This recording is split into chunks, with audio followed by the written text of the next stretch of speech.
नमस्कार, स्वागत है आपका। चलिए आपको सीधे लखनऊ लेकर चलते हैं, जहां पर बीजेपी सोशल मीडिया टीम की बैठक में सीएम योगी शामिल हुए हैं।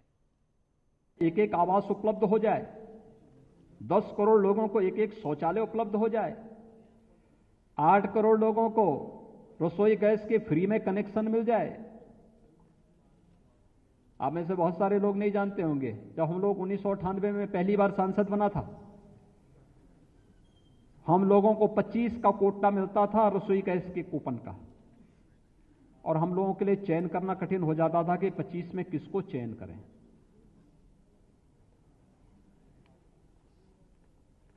और उसके बाद जब भारतीय जनता पार्टी की सरकार नहीं रही, कांग्रेस की सरकार 2004 में आई, तो यही रसोई गैस का कनेक्शन किसी को लेना होता था तो 25,000 रुपये कम से कम उसको देने होते थे। आज वही रसोई गैस का कनेक्शन फ्री में दिया जा रहा है। हम इसकी चर्चा नहीं करते, हम उसकी तुलना नहीं कर पाते। आवास योजना, अकेले उत्तर प्रदेश के अंदर 40 लाख लोगों को अब तक आवास उपलब्ध कराया जा चुका है। और एक आवास स्तरीय आवास, ग्रामीण क्षेत्र में 1,20,000 रुपये, 15,000 रुपये शौचालय के लिए अलग से, और 90 दिन की मनरेगा की मजदूरी के बराबर भी मानदेय उसको अलग से दिया जाता है। इतनी राशि एक आवास के लिए ग्रामीण क्षेत्र में दिया जा रहा है। अगर नक्सली क्षेत्र है तो 1,20,000 की जगह 1,30,000 रुपये उसको दिया जाता है। शहरी क्षेत्र में 2.5 लाख रुपए दिए जा रहे हैं, लेकिन ये चर्चा का विषय नहीं बनता। कल आपने उत्तर प्रदेश के अंदर देखा होगा, प्रधानमंत्री गरीब कल्याण अन्न योजना के अंतर्गत 15 करोड़ लोगों को खाद्यान्न किट के साथ उपलब्ध करवाने की कार्रवाई शुरू हुई। ये पहली बार नहीं हुआ है, यद्यपि अप्रैल 2020 से लेकर के नवंबर 2020 तक भी ये खाद्यान्न उपलब्ध करवाया गया, और इस बार मई से लेकर के अब तक। लेकिन एक दिन में कल उत्तर प्रदेश के अंदर 84 लाख राशन कार्ड धारकों में 3.5 करोड़ लोगों को खाद्यान्न उपलब्ध हुआ है उत्तर प्रदेश के अंदर, कल एक दिन में। दुनिया के अंदर तमाम देशों की आबादी इतनी नहीं होगी जितने लोगों को कल खाद्यान्न उत्तर प्रदेश के अंदर एक दिन में बांटा, और जिनके साथ कल प्रधानमंत्री जी ने सीधे संवाद किया। लेकिन हम इसको मुद्दा नहीं बना पाते।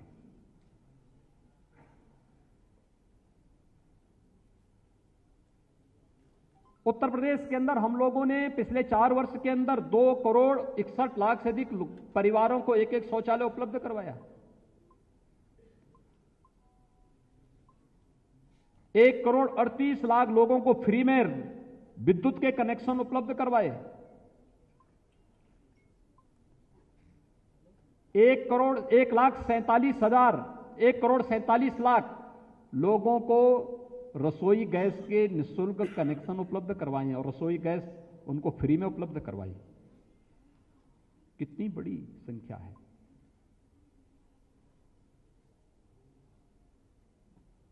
किसानों का कर्ज माफी का मामला हो,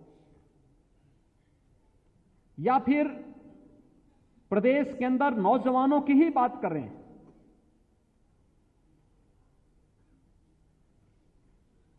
लगभग 4.5 लाख नौजवानों को प्रदेश के अंदर सरकारी नौकरी मिली।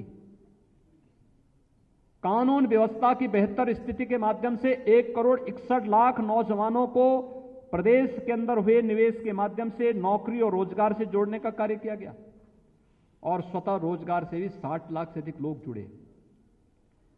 अगर इस पूरी उसमें जुड़े हुए सबके आंकड़े हैं, नाम हैं, इन सब के साथ संवाद बना करके इनके आधे आधे मिनट के भी हम लोग इंटरव्यू लेकर के, और इनके जीवन में क्या खुशहाली हुई, इनसे थोड़ा चर्चा कर ले, तो जो लोग एक नकारात्मक छवि केंद्र और प्रदेश सरकार की प्रस्तुत करने का प्रयास करते हैं, उसका एक बेहतरीन जवाब हो सकता है, उनको बताया जा सकता है। दूसरा, हम वेट करते हैं। मैंने एक बार एक सज्जन से पूछा, सोशल मीडिया का काम देख रहे थे, मैंने उनसे पूछा, मैंने कभी देश के अंदर कोई एक घटना घटित हुई थी, मैंने कहा इस पे अभी तक क्यों नहीं आपका रिएक्शन आया। कहा नहीं, हम लोग 3 बजे के बाद करते हैं। तो मैंने कहा घटना 12 बजे की है, 3 बजे के बाद आप करेंगे तो इतना कोई मुहूर्त देखना आवश्यक है क्या? इसके लिए कौन मुहूर्त निकालने की आवश्यकता है? वह अगर दुश्मन सामने से तोप चला रहा है तो आप इंतजार करेंगे कि नहीं, पहले हम देखेंगे तोप का क्या असर होता है। भाई जब प्रयासी कर रहा है, अगर आप उसी समय उसका प्रहार कर देंगे तो हो सकता है उसका तोप वहीं पे नष्ट हो जाए। लेकिन इंतजार करते हैं हम लोग। ये मुहूर्त का समय नहीं है, ये तो फील्ड में रह करके, अग्रिम मोर्चे पे रह करके मजबूती के साथ एक टीम वर्क के साथ आगे बढ़ने का समय है। और ये टीम वर्क मुझे लगता है कि आज सोशल मीडिया का प्लेटफॉर्म इसमें सबसे महत्वपूर्ण भूमिका का निर्वहन करने जा रहा है। आपकी बड़ी भूमिका होगी हर एक स्तर पर, और इसलिए शासन से जुड़ी हुई, केंद्र और प्रदेश सरकार से जुड़ी हुई उन चीजों को एक साथ अगर आप कलेक्ट कर लें, अपने साथ एक टीम बना लें, उन लाभार्थियों से मिलकर के उनके जीवन में क्या परिवर्तन हुआ है इसको लेकर के। मुझे याद है लोकसभा चुनाव में मुझ पर 3 दिन का बैन चुनाव आयोग ने लगाया। मेरे पास कोई काम ही नहीं था, मुझे कहीं सार्वजनिक रूप से वक्तव्य नहीं देना था, किसी सार्वजनिक सभा को संबोधित नहीं करना था। अब मैं क्या करूं, मैं ये नहीं समझ पा रहा था। तो मेरे दिमाग में आया कि मैं अयोध्या में हनुमानगढ़ी मंदिर का दर्शन करने जाऊं। तो मैंने अयोध्या का कार्यक्रम बनाया। अयोध्या में अनुसूचित जाति के एक व्यक्ति को जानकारी हुई कि मैं अयोध्या आ रहा हूं, तो उसने मुझे रात्रि को 12 बजे उसने मुझे वहां से फोन करके कहा कि आप कल अयोध्या आ रहे हैं। मैंने कहा हाँ।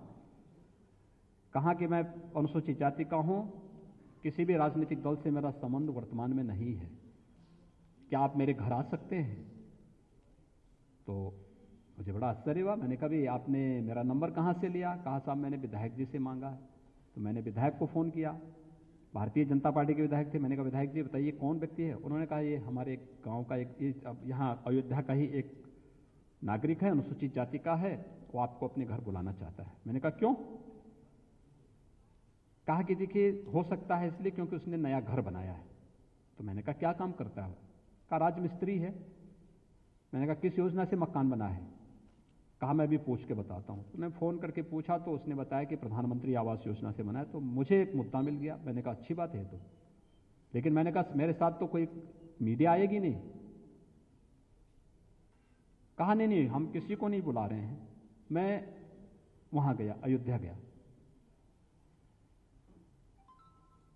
जब मैं उसके घर में गया तो पूरा परिवार आरती की थाली लेकर के खड़ा था।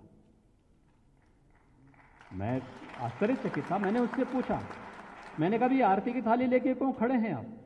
उसने कहा साहब ये मकान आपने मुझे दिया है। मैंने कहा मैंने?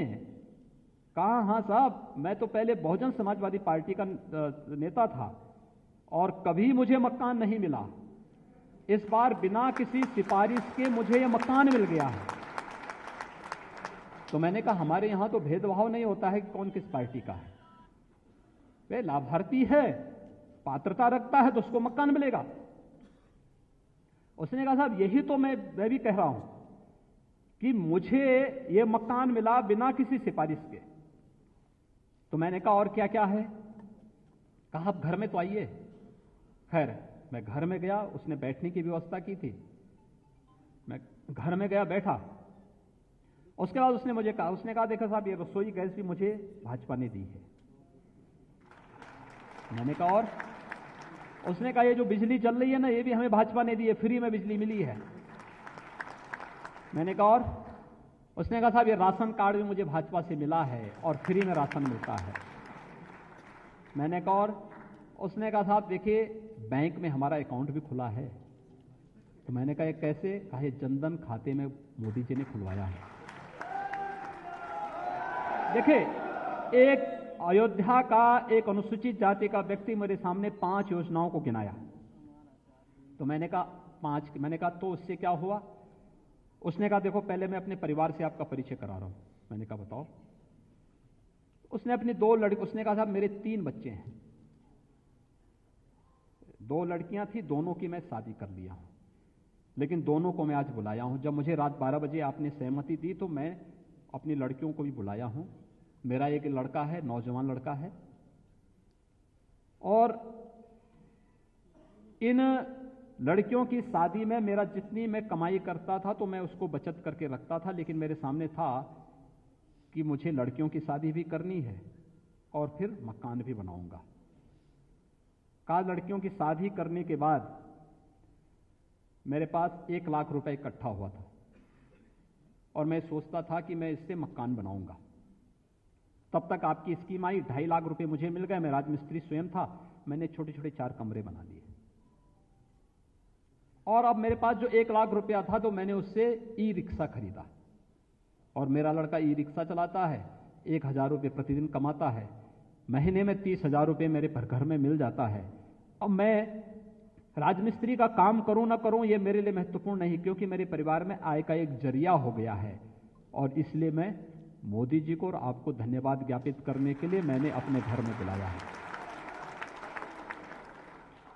उसने कहा साहब आप जब यहां से जाएंगे तब मीडिया से मैं बात करूंगा। मुझे जानकारी मिली है कि आपको मीडिया से बात नहीं करनी है, लेकिन अब मैं बोलूंगा कि मैं कहां पहले था और किस भ्रम में था, और जब मैं उससे ऊपर उठ करके काम किया हूं, अब मैं भाजपा का हूं, हमेशा भाजपा के साथ रह करके काम करूंगा और भी लोग कान खोल करके सुने कि वास्तव में कल्याण कहां से होना है। एक एक योजना हर एक नागरिक के जीवन में कैसे व्यापक परिवर्तन ला सकती है।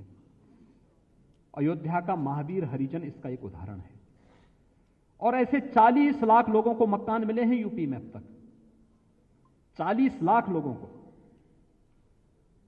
सोचिए 2,61,00,000 परिवारों को एक एक शौचालय मिला।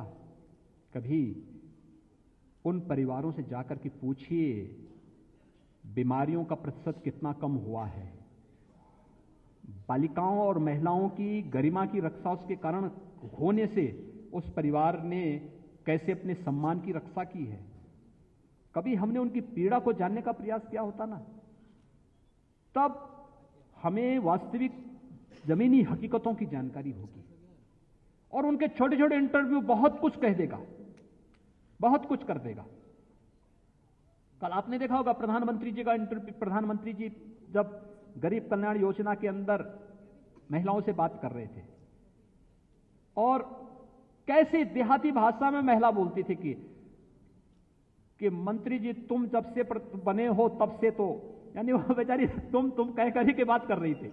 एकदम ठेठ गांव की महिला थी, लेकिन उसकी बातों में अपनत्व था, कृतज्ञता का भाव था,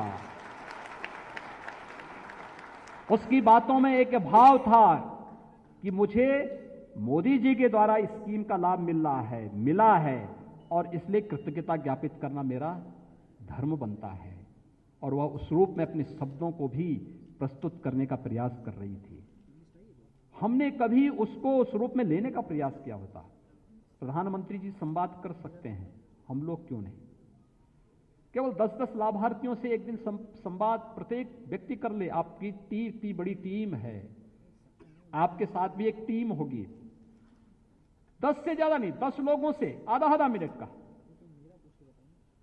और जब उसको फिर आप अलग अलग ग्रुप में बांट सकते हैं, आवास का अलग, शौचालय का अलग, बिजली का अलग, शेष अन्य उपलब्धियों का अलग। अयोध्या गए, यह पर्यटन हमारे लिए केवल श्रद्धालुओं की सुविधा का साधन मात्र नहीं है, नौजवानों के रोजगार का भी यह माध्यम बनता है। याद रखना, जब प्रयागराज में हम लोगों ने कुंभ का आयोजन किया था, प्रयागराज कुंभ में राज्य सरकार और केंद्र सरकार ने मिलकर के कुल 4,000 करोड़ रुपए खर्च किए थे। लेकिन 4,000 करोड़ रुपए खर्च करने के, यानी इंफ्रास्ट्रक्चर से लेकर के पूरे आयोजन तक, और जब हम लोगों ने एक टीम लगाई थी उसके साथ, IIM लखनऊ की, IIT की, कुछ अन्य अंतर्राष्ट्रीय संस्थाओं से भी हम लोगों ने एक टीम लगाई थी, देखने के लिए कि अर्थव्यवस्था पर इसका कितना असर पड़ा। 1,20,000 करोड़ रुपए का इन्वेस्टमेंट प्रयागराज और उसके आसपास के क्षेत्र में व्यापार के माध्यम से लोगों के जेबों तक पहुंचा है। अगर 4,000 करोड़ रुपए खर्च करने के बाद 1,20,000 करोड़ रुपए देश की अर्थव्यवस्था में मजबूती उसके माध्यम से प्राप्त होता है, तो ये इकोनॉमी का सबसे अच्छा मॉडल हो सकता है। लेकिन इन पर चर्चा करने, इसको चर्चा का विषय बनाने का माध्यम क्या हो सकता है?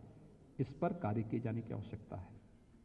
बहुत कुछ है अमित जी, इसमें पहले से ही उनके पास अनेक अनुभव हैं। उन्होंने आपको अच्छे ढंग से यहाँ पे प्रशिक्षित कराया होगा।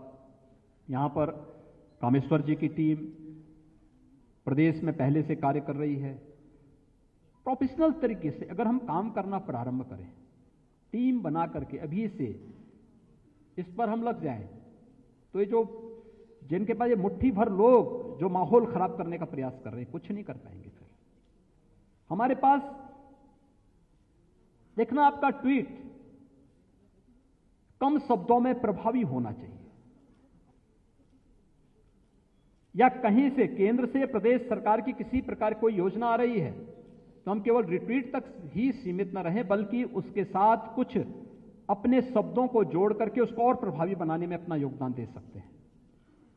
समाज के एक बड़े तबके तक उसको पहुंचाने में अपना योगदान दे सकते हैं। लेकिन साथ साथ अगर कोई हम पे आरोप लगाता है कि साहब हमने बेरोजगारी की समस्या का समाधान नहीं किया, तो उनसे पूछना चाहिए, ये 4 लाख नौजवानों के इंटरव्यू क्यों नहीं आप दे देते हैं आधे मिनट का?